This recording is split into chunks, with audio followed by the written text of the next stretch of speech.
কোনো নির্দিষ্ট দল বা ব্যক্তির প্রতি যুক্তরাষ্ট্রের সমর্থন নেই, বরং নির্বাচনের ফলাফল বাংলাদেশের মানুষই ঠিক করবে। প্রধান নির্বাচন কমিশনার নাসির উদ্দিনের সঙ্গে বৈঠকের পর এই মন্তব্য করেছেন ভারপ্রাপ্ত মার্কিন রাষ্ট্রদূত ট্রেসি অ্যান জ্যাকবসন। দুপুর 2টার দিকে নির্বাচন ভবনে এই বৈঠক অনুষ্ঠিত হয়। বৈঠক শেষে সংবাদ সম্মেলনে ভারপ্রাপ্ত মার্কিন রাষ্ট্রদূত ট্রেসি অ্যান জ্যাকবসন বলেন, অনেক গুজব এবং ষড়যন্ত্র তত্ত্ব ছড়াচ্ছে।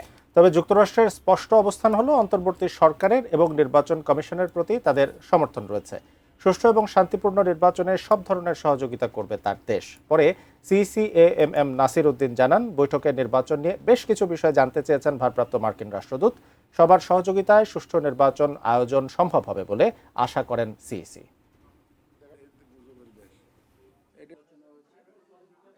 সবাইকে নিয়ে, দেশের জনগণকে সাথে নিয়ে ইনশাল্লাহ আমরা উইল ফাইট আউট। এই যে এবং এই যখন হয় যে আমরা সর্বশক্তি দিয়ে একটা সুন্দর যাতে ইলেকশন হয়, সেই চেষ্টা আমাদের থাকবে। এখানে কোনো আমাদের চেষ্টার কোনো ঘাটতি থাকবে না।